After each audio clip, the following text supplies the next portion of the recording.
యూట్యూబ్లో cooking video పెట్టాక చాలా రోజులు అవుతుంది కదా, ఏం చేస్తాను చెప్పండి. మా ఇంట్లో మా పిల్లలకి మా ఆయనకి అందరికీ ఫుల్ ఫీవర్ వచ్చేసింది. జలుబులు దగ్గులు అన్నీ వచ్చేసినాయి అనమాట. పిల్లలకు జ్వరం వస్తే ఎట్లుంటుంది చెప్పండి, ఊక సతాయిస్తూ ఉంటారనమాట.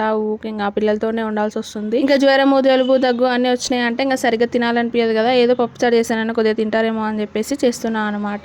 పప్పుచారు విషయానికి వస్తే ఫస్ట్ అయితే కొద్దిగా పప్పు నానబెట్టుకొని దాన్ని కుక్కర్కి అయితే వేసేసుకున్న తర్వాత పక్కకు చింతపండు పెట్టుకున్నాను అనమాట. తర్వాత ఒక గిన్నె పెట్టుకొని ఆయిల్ వేసుకొని దానిలోకి పోపు దినుసులు కరివేపాకు వేసుకున్న తర్వాత ఉల్లిపాయలు పచ్చిమిరపకాయలు వేసుకొని మంచిగా ఫ్రై చేసుకున్నాను. ఆ ఉల్లిపాయలు కొద్దిగా మాడిపోయాయి అనమాట. మీరు చూసి ఫ్రై చేసుకోండి. తర్వాత ఇందులోకి అల్లం వెల్లుల్లి పేస్ట్ వేసుకున్న తర్వాత కొద్దిసేపు ఫ్రై చేసిన తర్వాత దీనిలోకి దోసకాయలు టమాటాలు వేసుకొని ఫ్రై చేసుకోవాలి. తర్వాత ఫైనల్ గా పసుపు ఉప్పు కారం ధనియాల పొడి వేసుకొని కొద్దిగా ఫ్రై అయిన తర్వాత దీంట్లోకి కొద్దిగా చింతపండు గుజ్జు వేసుకున్న తర్వాత అది బాగా మగ్గాలన్నమాట. చింతపండు గుజ్జు పూర్తిగా మగ్గిన తర్వాత ఫైనల్ గా పప్పు రుబ్బుకొని ఆ పప్పు దాంట్లోకి తగినన్ని వాటర్ ని పోసుకొని బాగా ఉడికించుకోవాలన్నమాట. దోసకాయలు మొత్తం ఉడికిపోయిన తర్వాత ఫైనల్ గా కొత్తిమీర వేసుకొని దించేసుకోవడమే అన్నమాట. మీలో ఎంతమందికి ఇడ్లీ విత్ పప్పుచారు అంటే ఇష్టమో కామెంట్ చేయండి.